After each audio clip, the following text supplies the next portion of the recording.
You're listening to Women's Media Center Live with Robin Morgan on 1580 CBS Radio.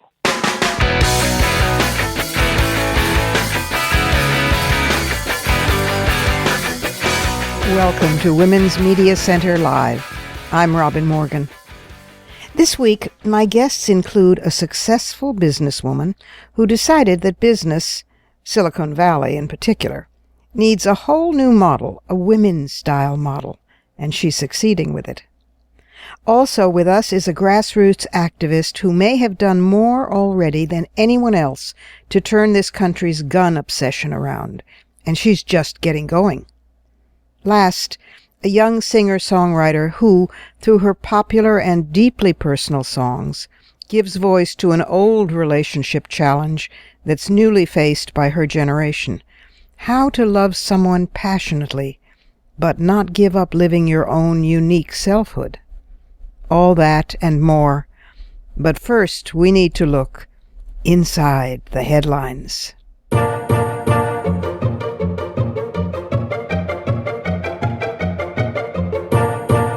Okay, let's dive into net neutrality.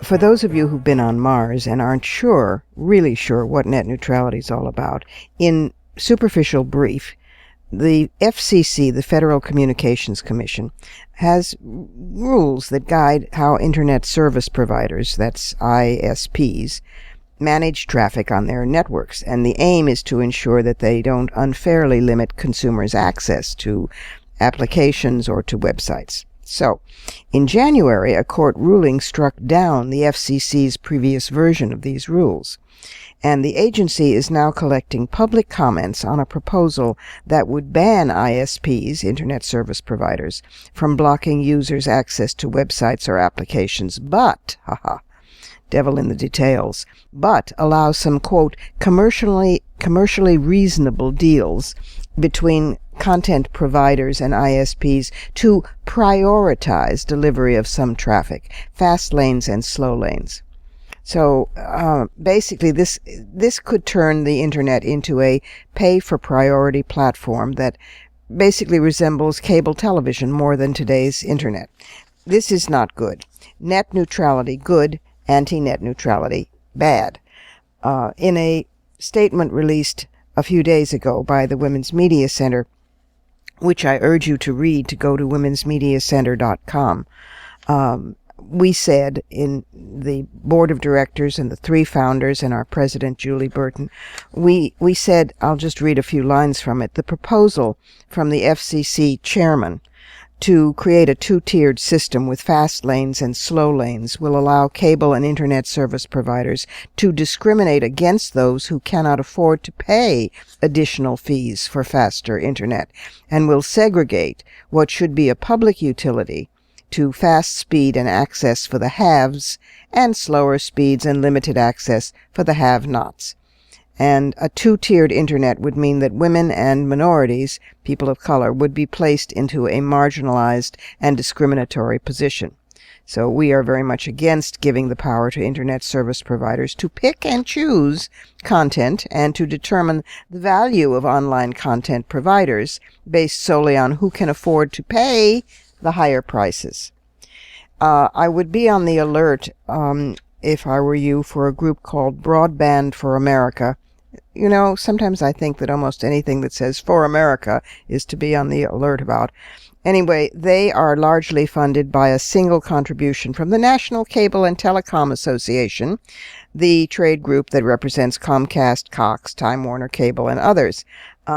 And they're a shill for the industry. They are claiming that they are the intercessionary, and they're also claiming that as part of their support system, a number of progressive groups, women's groups, groups of people of color, African American, Latino, etc., are part of their coalition. They are not. It's a scandal, and folks are writing very crankily, angrily into Broadband America saying, "Well, how dare you list my name? I'm not part of you." So be on the alert about that. But then, most important to us on this program is why this in net neutrality is so crucial for women. In an excellent, short, tight powerful piece Mary Alice Krim wrote originally for Feminist Peace Network.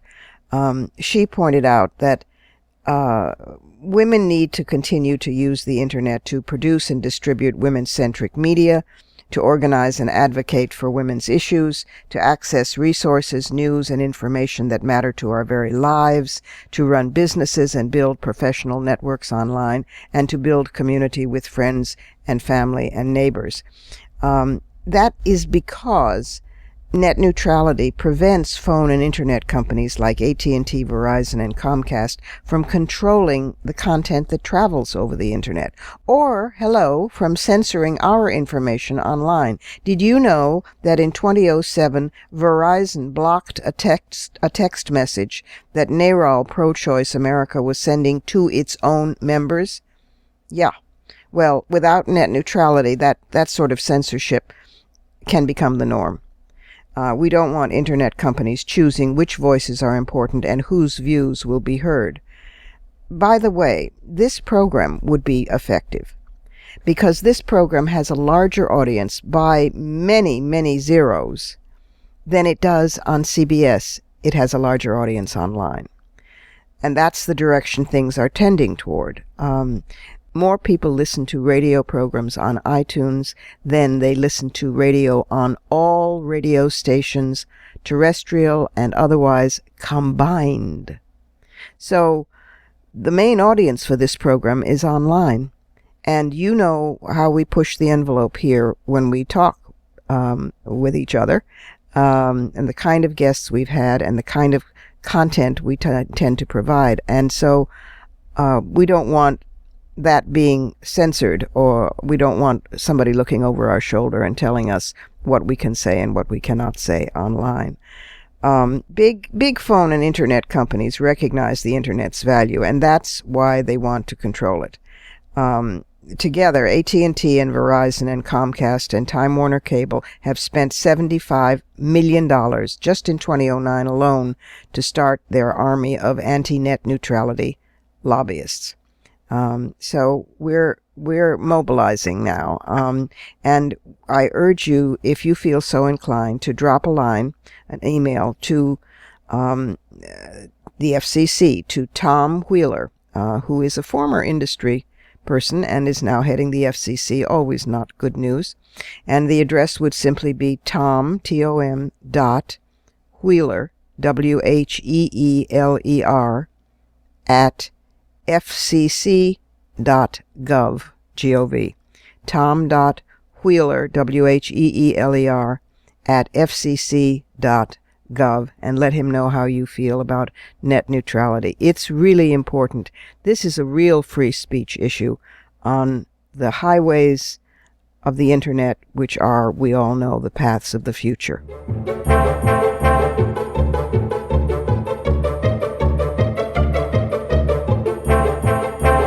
And now for our first guest. Horie is the founder and CEO of Women's Startup Lab, a technology industry accelerator designed to help female startup founders flourish in a field dominated by men, and do so with a very different model. Because Horie points out that when she was a child in Japan, she felt different, and she learned being different didn't have to be such a bad thing. Welcome, Horie, to Women's Media Center Live. We're so pleased to have you here. Thank you so much for having me today. Well, this is fascinating work that you're doing. Not only are you, as the founder and the CEO of Women's Startup Lab, trying to level the playing field in an industry that's dominated by guys, but you're doing it with a whole different context. You're considering how women work differently and building the structure around that. Say a little more about that. Yes. When I had my own startup, I went around an industry and all those meetup. I've noticed that women weren't around. And people just said a woman might not be capable enough or committed enough to be out there. But I didn't believe that. And as I was looking at the current existing setup, most of them built upon compete to win. And I realized there must be some other way to make women more comfortable and work off of our strength. And one of the things was collaborate to win. Yes. So I started having everybody come together and actually start sharing their challenges and then try to offer the information or network and trying to solve the problem together. And immediately you start seeing the spark. And not only they get to solve the problem, but women really gain confidence through sharing their idea and getting affirmation from others as well. So the collaboration was a really great way for them to really move forward. And I thought that was something I could start. Have you found have you found that men catch that? I mean, it would be nice if it was contagious and men learn to collaborate too. Oh, I'm certain that they would enjoy too, but I think just as much as we sometimes have to learn to collaborate and be able to sometimes say no for the things that they're not comfortable with, especially when you're running a startup. Some women come together and then they might be in a similar industry. And we as an organization sometimes have to teach how to say no polite way in a way that the collaboration happen in the best way. And so I think this is a very interesting model, and having men around and working together would be a really critical path for our success as well. Fantastic. The 18 women who joined the accelerator program in 2013. They weren't beginners. They weren't fresh startup hopefuls. They were already Silicon Valley entrepreneurs, but which you weren't expecting. But still, they were desperate to connect and to talk about some of the challenges for a reality check. And you said that's very different from the male entrepreneurs. Yeah, that was very surprising to us. When we started, we expected to have a lot of first-timer joining. However, half of them were serial entrepreneur, and then many of them said, I have done it in a male-like style, and I want to be who I am. I want to be able to express my downtime, some concerns, and then we wanted to be able to share some of the challenges without feel like I have to be always on it and have an answer. And so they felt this was the community. They can not only come and get a value, but also they all said, I wanted to belong to the women's community that I can also give back. And that's, I think, a unique theme that I continue to hear from women that they really want to contribute back to. Wow, that is fantastic. And you're expanding now, right? I mean, you started in Silicon Valley, but your goal is to spread across the United States and, in fact, international. Yes. Recently, I was featured as one of the 10 visionary women from CNN, and that took us a surprise to have our name and our vision shared among other movers in the world. So we had Ministry of Technology and Science from Japan and some other governor visited us and was asking how we can help them to build their ecosystem in a way that's welcoming and friendly for more female entrepreneurs to come in from the get-go. Wow, this is exciting. Yes, and go on. Sorry, I also wanted to share that there is so much more demand outside of the Silicon Valley. I think Silicon Valley has so much wealth within here, and we have a lot of wonderful, wonderful women's organization. And I think what I'm hearing over and over, the people outside of Silicon Valley also wanted to have access here, but also more women support. So it's just responding to the demand that we were hearing. Oh, yeah, the world needs you, decidedly, and women need to be involved in tech because otherwise we'll be left in the medieval times. It's interesting because it's because when you talk about the collaborative process being something that is part of, in effect, part of women's culture, it's deeply feminist, and that women want to give back. You've also developed the structure based on a Japanese cultural symbol on Hito. Yes? Tell us about Hito. Yes. Hito is a Japanese character that built with the two people, two humans leaning on each other, and it means a human. And I think that symbol really says a lot about what we try to do, is that we all have such a great brilliance and talent. But at the end of the day, all those other wonderful people coming in and taking a risk with you and believe in your dream.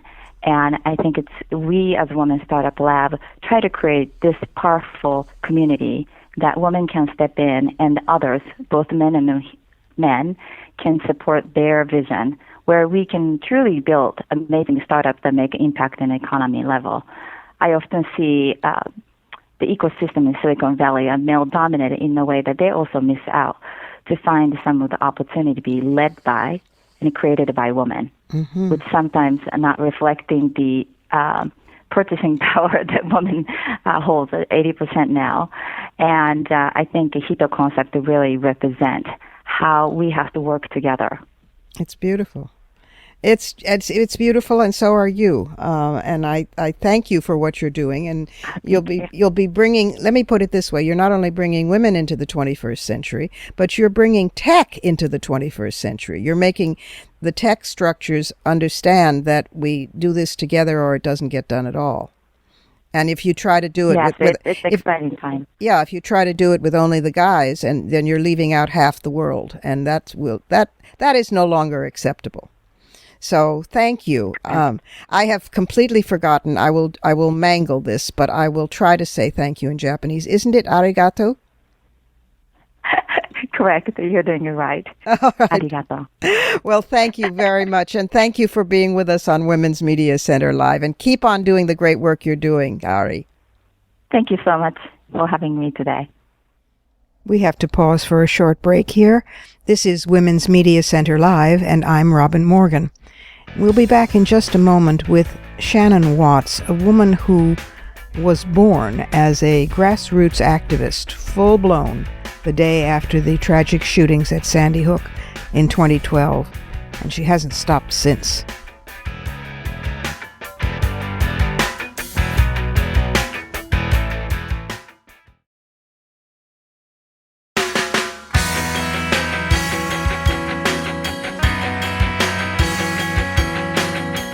You're listening to Women's Media Center Live with Robin Morgan on 1580 CBS Radio. Welcome back. Shannon Watts, now 42, had been a communications executive before she decided to be a stay-at-home mom, and she'd been the latter for 5 years until the shootings at Sandy Hook in December of 2012. The day after, she started a simple Facebook page called Moms Demand Action for Gun Sense in America. Since then, she's made history. Shannon, welcome to the program. Thank you.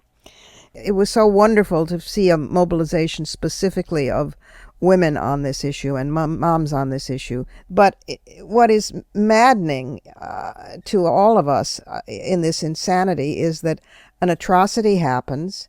Everybody goes, oh my God, how terrible. We have to do something about this. And then it grows back again almost instantly and nothing happens. What can we do to turn this around? Well, I started our organization the day after the Sandy Hook shootings. For me, that was the tipping point, and it actually was for so many women and mothers in this country. In fact, many have said to me it was like a 9/11 for mothers that day. Exactly. And so, what I started on Facebook turned from an online discussion into an offline movement. Mm-hmm. And here we are, 18 months later, we have a chapter in every single state of the country. We have 150,000 volunteers. We have 2 million supporters. And what's interesting is that we are actually not against the Second Amendment. We support the Second Amendment. Many of our moms are actually gun owners. Mm-hmm. What we are asking for are common sense laws and policies in this country at the federal level, at the state level, and among American businesses to actually change our culture of gun violence. And so, Moms Demand Action started out as this sort of discussion, but it has become, similar to Mothers Against Drunk Driving for gun reform, and that is what is so needed in this country. Yes, decidedly. And changing the culture, I think, goes to the heart of it, because there seems to be a conflation in the minds of many people, not only in this country, but especially in this country, of guns and manhood. seems to be a matter of identity. Guns go to people's identity in some strange way. Well, there's two different issues. The first that's interesting to me is that if you look at the video games we play in this country, the movies we watch, even our rates of mental illness, they're actually the exact same as in other developed countries. What is different in America is easy, unregulated access to guns, right? So we're seeing the same things, we're experiencing the same kind of mental illness, but in no other country do you have access, complete unfettered access to guns like we do in America. Yeah. And the other issue is the gun lobby in this country, which has capitalized on fear and made a vocal minority afraid that their guns are going to be taken away. And, now as mothers, we're afraid our children are going to be taken away. Yeah. And I believe, ultimately that is the emotion that will win against the gun lobby, this idea that mothers are standing up just like they have in so many countries, including America, on issues in the past. And they have been the true factor that has turned things around. And, I have a 13-year-old son myself. And, he was profoundly affected by the shooting in Aurora movie theater during the Batman screening. He found out about that, unfortunately, right before he went into the movie and had his first panic attack. He had never had one before, and after that had to start seeing a counselor. But this barrier had been breached of innocence. He suddenly thought everyone had a gun. And in America, many people do. Yeah, we're getting there, unfortunately. Yeah. And the gun lobby, there have been studies done, I'm sure you know far more than I do, about how the NRA is not even that. Well, two things. First of all, most of its own membership wants some kind of regulation. So it's the crazy leadership. Second of all, it's not even that powerful. It's just the fear of it in spineless congressional representatives. Is that where the pressure still needs to be put? That is exactly right. So to your first point, 74% of NRA members actually support common sense gun regulations like background checks. So it's the leadership.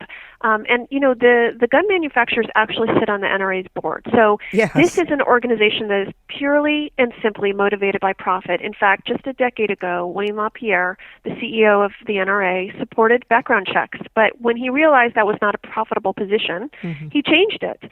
And so, the gun lobby is in many ways a paper tiger. I mean, they have about a 1% return on their election investments. The A rating from the NRA means very little now. In fact, 3 new members of the delegation in Virginia, the governor, the lieutenant governor, and the attorney general, were all elected recently based on the fact that they support gun reform. They weren't quiet about it. They were very out front saying, we support gun reform, and they still were elected, and that is the NRA's backyard. So they are absolutely losing power. They understand that they're losing power. It's Congress that hasn't gotten the message yet. They're still living in this era where they're terrified that somehow the NRA is going to go up against them if they don't do what the NRA wants them to do. Should we try some crazy creative strategy, the kind of thing that women do, where we all, by the hundreds of thousands, pour in and become members of the NRA and just vote the leadership? We vote the leadership out. We make a statement saying the NRA is now for regulation, and therefore Congress can't do anything except follow the lead of the NRA. I mean, it is farcical because. The majority we know that the NRA, we know they're afraid of women and mothers. For the first time ever at their NRA convention in April, they actually started a women and mothers group. They have bumper stickers now that say, I'm an NRA mom. I saw they're that, definitely Then feeling... pink guns. Pink guns. Yeah. And so they understand their market share is shrinking. There are 300 million guns in this country, but they're owned by a small minority. I think 1/3 of Americans are gun owners. So they realize they have to grow the people who own guns in order to grow their profit share. And so they're doing things like marketing to women. And we know from the data that if a woman has a gun in her home, she's much more likely to either be killed by that gun or by a family member to use it to commit suicide. Correct.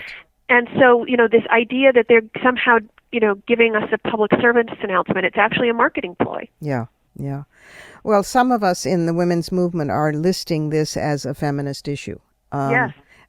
because it decidedly is. I mean, most of the people who are killed by guns are women. Most of the people who are wielding guns are men. Guns in the house are not good for women. Women are concerned deeply about their children, and the kindergarten killings was a 9/11 wake-up call for the women who haven't been yet. I think a mobilization of women on this issue. Does Moms Demand Action reach out in the feminist community? We are actually working right now to get at least 1 million Americans, mainly women and mothers, to commit to vote with what we call gun sense in the midterms, the 2014 midterms. Great. And so we are creating the foundation. We're actually taking a page out of the NRA playbook, and we are creating a whole generation of women and mothers to vote on this issue. Right now, the top 3 issues that women vote on in this country are health care, the economy, and education. We want one of those issues to be gun reform, and it has to be, because as you said, women are 11 times more likely in America than any other developed country to be killed by a gun. Yep. It's not acceptable. 57% of mass murders involve domestic violence. Yes. So, here we are, 54% of the electorate. We're only 19% of Congress. We're only 24% of all state legislatures. We aren't allowed to make the policies and laws around this issue, so we have to figure out a way to make our voices heard. Yep. Yep, and I love a woman who knows her percentages. You are something else. You are just so terrific. Give the website, please. Sure. We would love for people to go to momsdemandaction.org. Like I said, we have a chapter in every single state of the country, tough states like Montana and Texas and the Carolinas. And there's a lot of moms who just support common sense gun reform, and you can get involved with us there. Our Twitter handle is @momsdemand. And we have a national Facebook page, but we also have a Facebook page for every chapter. So if you're if you're in Kansas, we have a chapter page for you. Oh, nobody is as organized as a mom. I'm telling you. It's very true. You have to be. I think mothers invented multitasking. We did. I mean, Yeah. I have 5 kids, and so oh my God! No you've wonder. got to have your time allotted. You think? Yeah. And what if somebody is not a mom? Can she join too? Oh. Absolutely. Just like Mothers Against Drunk Driving, we are welcome. We welcome any caring American. We have a dad's chapter. We have tons of uncles and aunts and mothers and women who don't have kids who have joined our organization. So it's momsdemandaction.org, and it is really terrific. I'm so glad you exist and that you're doing what you're doing, and you're doing it just brilliantly. Thank you, Shannon, for what you're doing. We will win this thing. We will turn it around. I agree.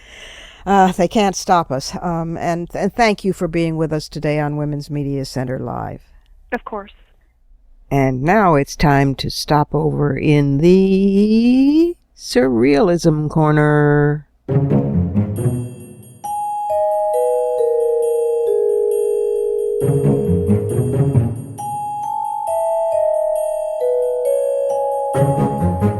Following through on the theme of the internet and net neutrality, I thought I would share with those of you who sometimes suspect the internet of being a place where fools gather and its sound and fury signifying nothing. I thought I would share with you a little bit of Socrates' feeling about writing. Now that may seem far afield, but stick with me.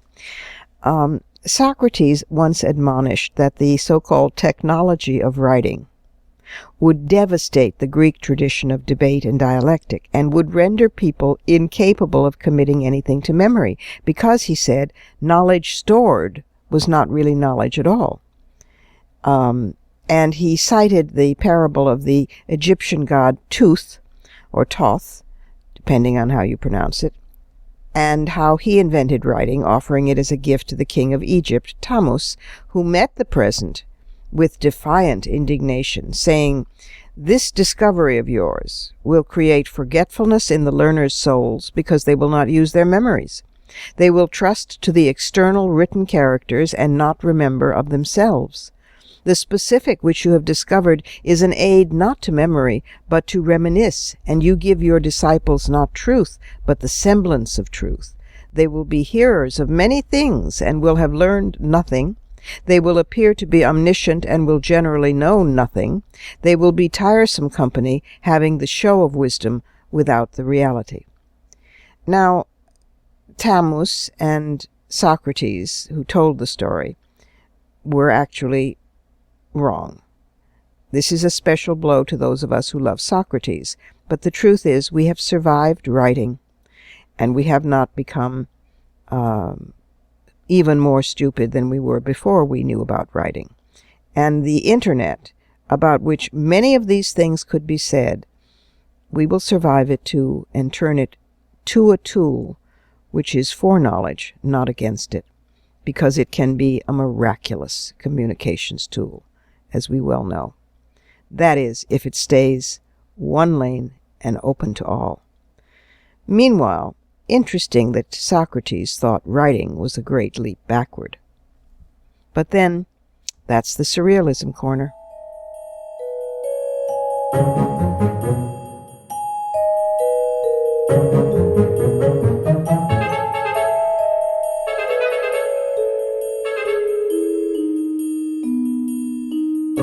Time for another brief pause here at Women's Media Center Live.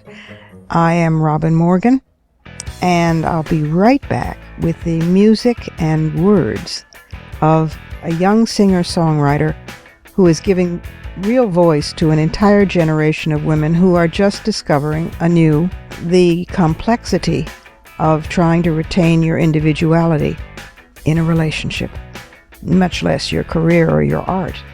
And she speaks for them, and will be speaking with us in just a minute.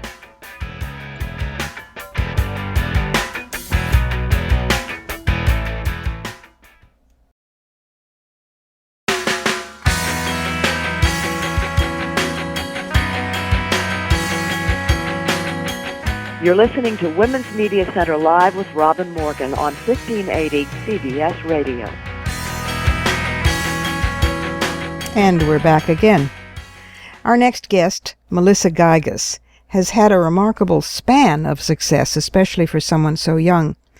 On the one hand, her songs have appeared regularly on television shows like MTV's The Real World and even, yes, Keeping Up with the Kardashians, so there you go.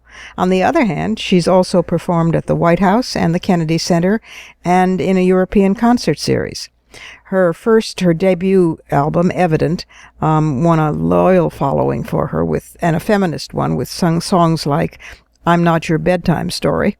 And she's now just coming out with a new album called Just When I Let Go. We're going to hear some of it, and she's going to tell us the backstory of how and why it got written. Welcome, Melissa. Welcome to the program.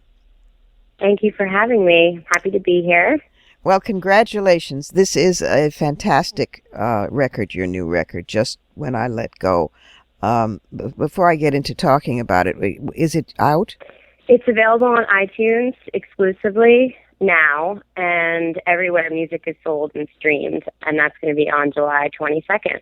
Great. Your songwriting seems to give voice to what I hear from a lot of younger women these days, which is a real longing for a lasting, solid, passionate, wonderful relationship, but as great or greater longing for all that with oneself. In other words, not to have to give up who one is any longer for the sake of a relationship. And there's a real tension there. And your songs seem to me perfectly to give voice to that in a way that I haven't heard another songwriter do. Am I off base?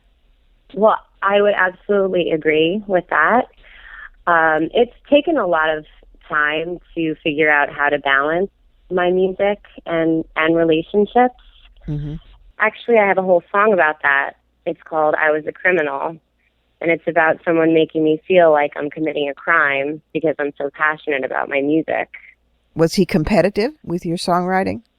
He did start to write the songs with me, but I had to end that. You were the songwriter. It isn't a crime to be passionate, and it isn't a crime that I'm not married yet or that I may not have a desire to have kids yet. No, you're right in the center of your demographic, for that matter. Women are marrying later or not at all. They're deciding to not have kids or to have kids by themselves, or to have kids later. I mean, the options are wider now, although the pressure on women, oddly enough, stays deplorably the same. Hmm. I know that some people don't understand that part of it, but I now am able to surround myself with people that do get it. Good. You're a very personal songwriter, aren't you? I am.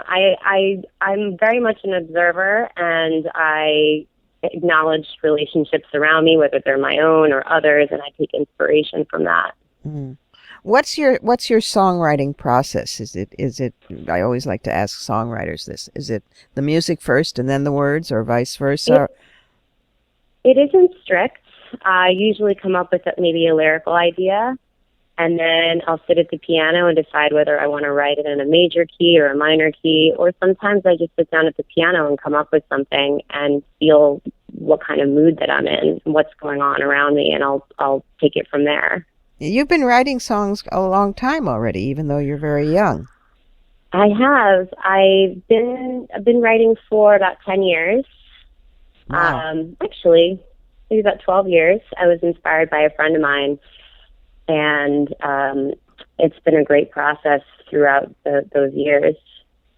Well, there's a sophistication to the songs, and underneath the sophistication, there's a kind of infinitely touching naivete or innocence, and the way the friction between the two makes for just really interesting hearing in the lyrics. And then the melodies, as I said, are lethal because they get into your ear and you just hum them for days. Let's hear. Thank you. Let's hear one of them. What are we going to hear? We're going to hear "Audience." That's my single. Mm-hmm. And it's also on the album. Yes. Right. It's on the album. It's actually the first song that I wrote for the album. Tell us a little about it as we listen to it. Sure. I was involved in a relationship with someone whose only interests seemed to be me, and he didn't have any other interests. That's a little suffocating. And yes, it was a little suffocating, and it just was too much, and I had to end the relationship because someone needs to have their own interests as well. At first, that's the kind of thing that seems like a good idea. My God, he wants to build his whole life around me until you can't breathe. Well, at first, that's exactly it. And that's actually a line in one of the songs about not being, if I couldn't breathe, he would give me his breath. So, but the line is, I never promised to be the only one in your audience, because it's true. I never said that and because of what I do and how passionate I am about what I do, it's not even possible. Right. Why in the 21st century it should be hard still to be a woman artist and have a relationship that's halfway decent? I do not know, or rather I do know, but I'm getting it makes me very cranky. I mean, nobody asks these questions of men. I've been working on it for years. I feel like I'm in a good place right now. Oh, that's fantastic. Yes, but it's taken a while. Or maybe it's just taken a while for me to find the right person to get to that place. Well, let me put it this way. At least you're getting great songs out of it. So that's exactly right. So let's pause for a minute and we will hear Audience.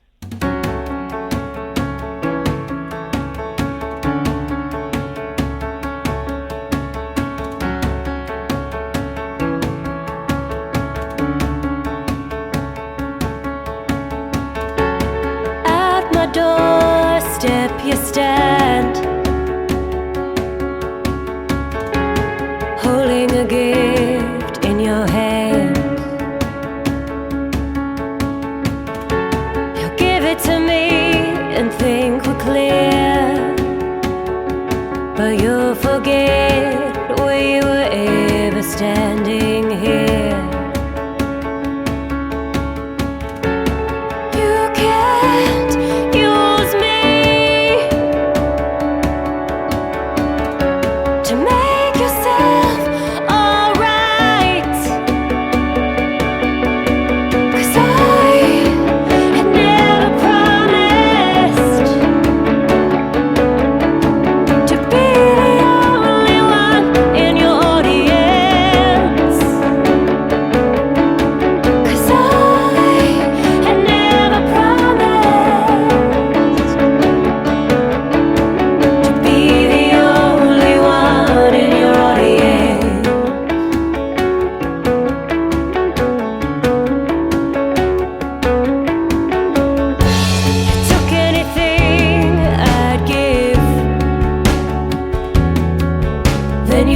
were the breath when I couldn't breathe. You were the one that couldn't see. You said smothering me. You can't be surprised. You were the witness the entire time. And I had never promised to be the only one in your audience. And I had never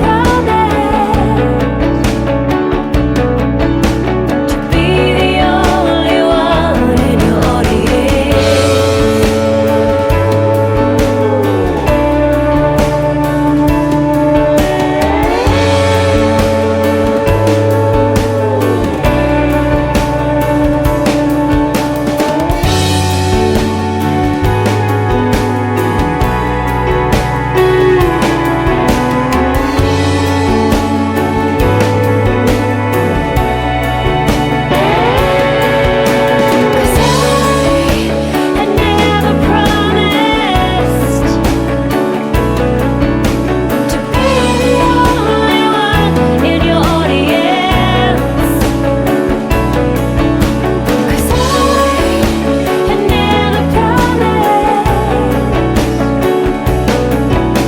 to be the only one in your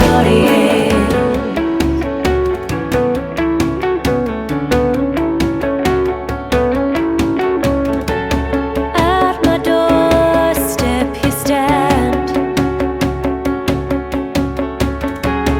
holding a gift in your hand. Wow, what a great song. So that Thank you. that was Audience from Just When I Let Go, composed by and sung by Melissa Geiges, singer-songwriter. You you were classically trained, weren't you, before you went I into was. pop? Yeah. I started playing piano at 4, classically trained, and during lessons I would hum along, and my piano teacher told my mom, and my mom put me in singing lessons at about the age of 10, and I started taking classical training for my voice at the age of 10, and had did all that through high school, and got a presidential arts scholarship to George Washington University for classical voice. Wow. Wow. And speaking of presidential anything, you sang at the White House, didn't you? I did. I did sing at the White House and the Naval Observatory, and that was an exciting time because that was something that I'd never done before. Which president was this? This was Clinton. Clinton. Wow. Hmm. And you made the segue into pop, alternative rock, this whole category from classical when you started writing music? I did. I met a friend of mine. Her name was, I was in an a cappella group, and her name was Angela Aki, and she was the songwriter. And one day we went to the practice room, and she played a new song for me, and I was in awe, and I said, I wish that I would be able to do that. And she said, you know, you play an instrument, and you can do it too. And she told me to sit down at the piano, play whatever came to mind, sing whatever came to mind, and it all just started there. Beautiful. It's lovely. And didn't you tell me before we started taping that she is a singer-songwriter herself in Japan now? She is. She's a huge pop star in Japan right now. And what's her name again? She's doing very well. Angela Aki. Well, we wish her. I'm not sure what her Japanese name is. Well. But I'm pretty sure that she still goes by that name. By Angela. Well, we wish her well too, and we're very grateful that she started you on a singer-songwriter career. Tell us I think about her often. Tell us again the title of the record and where it's available, and also is there a website where people can follow you, because I know you play out and do concerts as well. Yes. My website is melissageiges.com. Geiges is Giges. And Just When I Let Go is available on iTunes right now, exclusively. And it's going to be available everywhere music is sold and streamed on July 22nd. And the single that we heard is Audience, which is both the single and, of course, on the record. Well, thank you for this music. Thank you for giving voice to a whole generation of smart, self-probing, self-actualized women who still would like to have a decent relationship. I bet they're happy to have you give voice to them. And thanks for being with us on Women's Media Center Live. Thank you so much for having me, Robin. Time for one last break here at Women's Media Center Live, where I am still, well, wait a minute, let me check. Yep, absolutely still Robin Morgan. And when we come back, we will come back with some fighting words. So don't go away.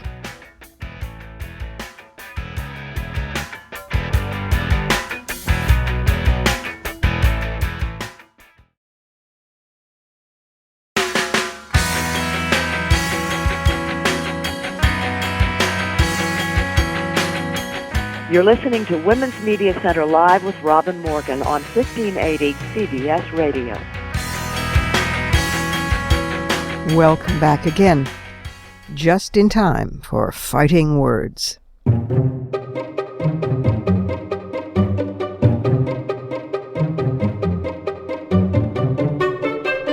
The European Union has just announced that as of September, all EU countries will be required to take accounting of trade in sex and drugs and other underground businesses as part of an overhaul of economic measurements by Eurostat, which is the European Statistics Agency. This is very odd because you may remember, regular listeners may recall that a month or two ago, the European Union's Parliament by a vote of 3-1, voted for the Nordic model on terms of prostitution and trafficking. That is, to criminalize the pimps and brothel owners and Johns, the buyers, but not the woman. And the EU thus went up against Amnesty International, which had, for reasons passing strange, has decided that it wants to decriminalize pimps and brothel keepers. Or it's considering it. It has postponed the actual decision, thank goodness, until the summer of next year, 2015. In any event, back to Eurostat and the EU, the point of counting everything, including sin taxes, is to get a more accurate reading of each country's GDP, the gross domestic product, because it's such an important number that can sway national policies. With European Union governments obliged to reduce debt as a percentage of their economies, you've read about that, the changes are also expected to make growth rates all the way from Spain to Sweden look better, and possibly making debt ratios seem rosier. Other measures, in addition to so-called vice measures, will be recalibrated, like research and development and charitable contributions. But prostitution alone generates, for example, $27 billion in Spain each year, according to one estimate. A spokesman for the National Association of Sex Clubs in Spain. Sounds like a grown-up organization. You'd never know that it was run by moron heads. Anyway, technically, reporting black market economic activity has long been required under EU regulations, but measuring the underground economy is not an exact science, and only a handful of countries, the Netherlands, Italy, and Germany, even tried to comply. The strange thing about this, and the depressing thing about it, is that it may be a backdoor way of making work out of, quote, sex work. In other words, of making more seriously legitimate prostitution and trafficking. France, for example, however, is their statistical agency is refusing to include drugs and sex work out of concern that prostitution often stems from sexual slavery and should not be given the veneer of economic legitimacy. And the deputy director of the Centre for European Reform in London, Simon Tilford, said, "If you think drugs and prostitution are things that do not necessarily improve the quality of life in a country, then including them undermines GDP as a measure of well-being." But my concern, he's quite right, but my concern is that this is a backdoor way of making work out of prostitution. Interestingly enough, caregiving work is still not given an attributed value in the GDPs of any countries, it's not made tax deductible, etc. So women or those few men who do caregiving work are economically invisible and worthless. If they're raising children, if they're caring for the elderly, if they're doing life-giving work. But they're visible and valuable if they're prostituted. That's enough to make my teeth grind. And I will close with a quote recently made on the 13th of May in 2014 by Navanathan Pillay, the United Nations High Commissioner of the Office for Human Rights, when she said, looking at the future of that office, "We have yet to confront the commodification of women, long tolerated as the so-called oldest profession in the world." That's the United Nations High Commissioner of the Office for Human Rights. What will it take to make Amnesty International listen?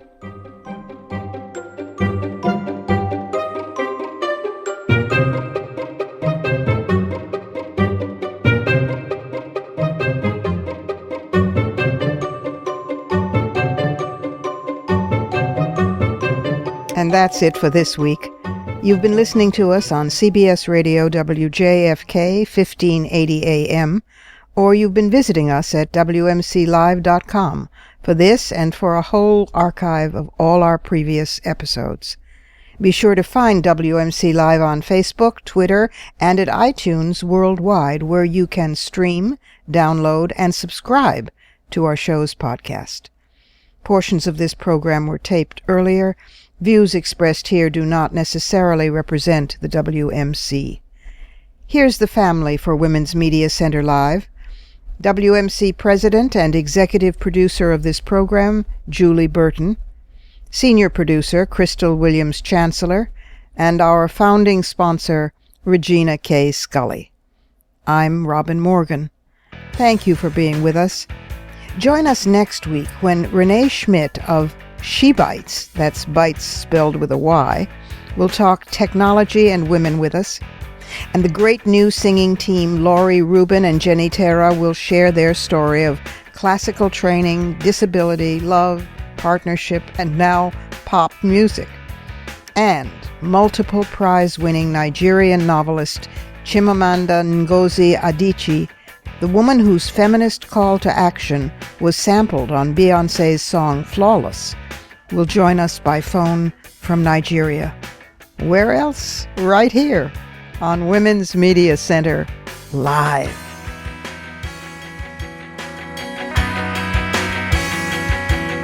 For the smartest talk about news, politics, sex, books, religion, race, and more, tune your radio to Women's Media Center Live with Robin Morgan. Audacious, witty, provocative, informative, and fun. It's Women's Media Center Live with Robin Morgan on 1580 CBS Radio and WMCLive.com. Talk radio with a brain.